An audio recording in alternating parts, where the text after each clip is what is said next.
On June 22, 2001, the last Jeep Cherokee XJ rolled off the assembly line at the Chrysler Toledo plant in Ohio. It was a black sport model, retained by Chrysler as part of the company's heritage collection. Over the previous 17 years, approximately 2.8 million XJ Cherokees had been built.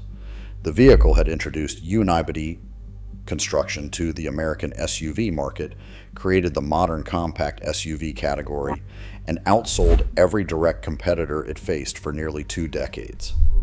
It was the SUV that defined American family driving for an entire generation. Chrysler killed it to make way for the Jeep Liberty, a unibody crossover that was structurally weaker, less capable off-road, and aimed at a different buyer entirely. This video documents what the Jeep Cherokee XJ actually was, why Chrysler killed it, and why the buyers who recognized what was lost are now paying premium prices for clean examples on the used market. Stay with this video because the XJ Cherokee was not just one of the best American SUVs ever built. It was the vehicle that created the modern SUV market, and the buyers who understood that lost something specific when Chrysler discontinued it. The Jeep Cherokee XJ was developed by American Motors Corporation, working in collaboration with Renault engineers, starting in 1978. The development budget was approximately $250 million, a substantial investment for AMC at the time. The vehicle was designed to replace the larger, body-on-frame XJ Cherokee that had been in production since 1974. The XJ project had 2 specific goals. First, the new vehicle would use unibody construction, eliminating the traditional separate body and frame design that defined every previous American SUV. Second, the vehicle would offer a 4-door configuration with genuine off-road capability at a price point accessible to American families. Both goals were achieved. The XJ launched for the 1984 model year. It was the first Jeep vehicle to use a ladder box chassis integrated into a single monocoque unit, rather than traditional body-on-frame construction. The unibody design reduced weight by approximately 1,000 pounds compared to the previous XJ Cherokee. The vehicle used the Quadra-Link front suspension developed by Roy Lunn, formerly an engineer at Ford. Drivetrain options at launch included the 2.5-liter AMC inline 4-engine producing 105 horsepower and a 2.8-liter Chevrolet sourced V6 producing 115 horsepower. The 2.8-liter V6 was discontinued after 1986 due to reliability issues, including overheating and durability problems under load. The vehicle won 4x4 of the Year awards from 3 major off-road magazines at launch. Hold on, because the part of this story that matters most is not what the XJ was at launch. It is the engine introduced in 1987 that transformed the vehicle into a legend. For the 1987 model year, the XJ Cherokee received the 4-liter AMC inline-6 engine. The engine displaced 242 cubic inches, and it was developed from the AMC 258 cubic inch inline-6 that had been in production since 1971. The 4-liter was a cast-iron engine with a 7-main bearing crankshaft, overhead valves, and a deep skirt block design that prioritized durability over peak horsepower. At launch in 1987, the 4-liter produced 173 horsepower. Over its production run, output increased to 190 horsepower in the high-output configuration introduced for 1991. The engine was paired with the Aisin AW4 4-speed automatic transmission, sourced from Aisin in Japan, which became one of the most durable automatic transmissions ever installed in an American vehicle. The 4-liter AMC inline-6 earned a reputation for extraordinary durability. Examples crossing 300,000 miles were common in regular service. Examples exceeding 400,000 miles were documented across multiple owner communities. The engine's mechanical design was deliberately conservative, with conservative compression ratios and conservative valve timing. A camshaft design prioritized low-end torque over peak horsepower. The result was an engine that could be neglected for years and continue to run. Owners reported the 4-liter starting and running normally after sitting for months without use, after fluid changes were skipped, and after maintenance intervals were extended well beyond manufacturer recommendations. The engine was forgiving in ways that modern engines are not designed to be. The XJ Cherokee with the 4-liter inline-6 became the defining American compact SUV of the late 1980s and the 1990s. Sales numbers reflected the success. Annual production exceeded 100,000 units throughout most of the production run. Total production across 17 model years reached 2.8 million units. The XJ outsold the Ford Explorer in multiple early years of the Explorer's existence. It outsold the Chevrolet Blazer S10 throughout most of its production run. It dominated the compact SUV category until competitors developed their own unibody designs in the mid-1990s. Now pay attention, because this is where the story shifts. Chrysler had originally planned to discontinue the XJ Cherokee much earlier than 2001. Chrysler acquired American Motors Corporation in 1987, the same year the 4.0-liter engine was introduced. The acquisition included the Jeep brand, the XJ Cherokee, and the manufacturing infrastructure at the Toledo assembly plant. Chrysler's original plan was to replace the XJ Cherokee with the larger XJ Grand Cherokee, which had been under development at AMC before the acquisition. The XJ launched for the 1993 model year as the Jeep Grand Cherokee. Chrysler intended to discontinue the XJ Cherokee at that point. The plan was reversed because the XJ continued to sell strongly. Buyers who wanted a compact SUV did not want the larger, heavier, more expensive Grand Cherokee. Chrysler executives recognized that discontinuing the XJ would surrender market share to competitors. The XJ was retained alongside the Grand Cherokee for an additional 8 model years. The XJ continued to use the same basic architecture through its entire production run. The unibody chassis design from 1984 remained unchanged.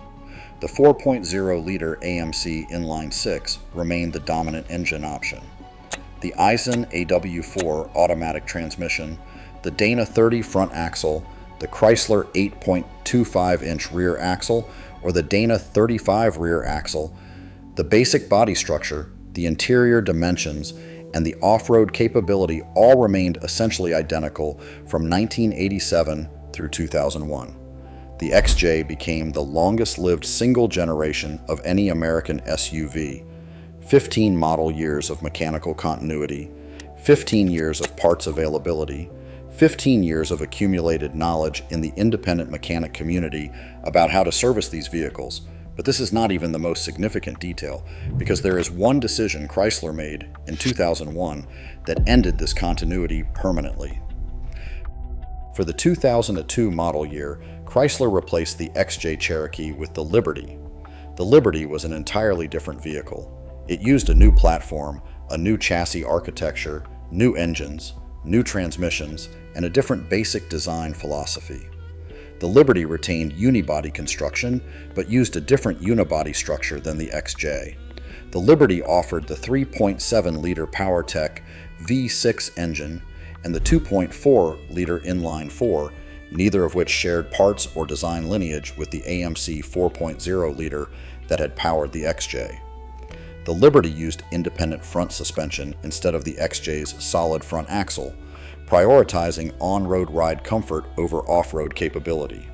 The Liberty's approach angles, breakover angles, and articulation capability were measurably reduced compared to the XJ.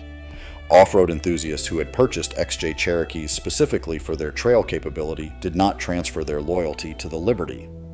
The Liberty buyer was a different customer than the XJ buyer. The Liberty was discontinued after the 2012 model year. It was replaced by the KL Cherokee, which used a transverse engine, front-wheel drive-based platform shared with the Dodge Dart and the Chrysler 200. The KL Cherokee was a crossover SUV with optional all-wheel drive, designed for paved roads with occasional light off-road use. The KL Cherokee buyer was a different customer than the Liberty buyer, who had already been a different customer than the XJ buyer. With each replacement vehicle, Chrysler moved the Cherokee name further from the off-road capable unibody vehicle that the XJ had represented. The KL Cherokee was discontinued after the 2023 model year. The Cherokee nameplate is currently inactive in North America. Jeep has announced plans to revive the nameplate for a new vehicle, but as of this video recording, no XJ equivalent vehicle exists in the current Jeep lineup. The market spoke clearly about what was lost. Clean XJ Cherokees with the 4.0-liter inline-six have appreciated significantly over the past decade. A well-maintained XJ Cherokee Sport from 1998 to 2001 with the 4.0-liter engine, the Aisin AW4 automatic transmission, a clean title, and verified low mileage now sells between $10,000 and $22,000, depending on configuration and region. A 2000 or 2001 XJ Cherokee with the rare UP Country off-road package, manual transmission, and original off-road equipment can exceed $25,000 when offered for sale.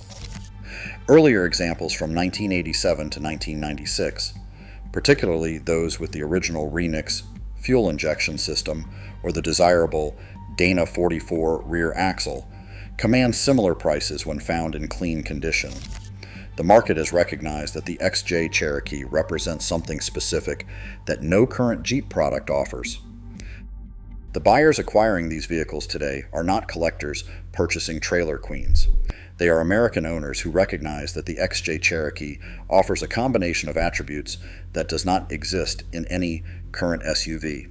The unibody chassis can be serviced by any qualified mechanic.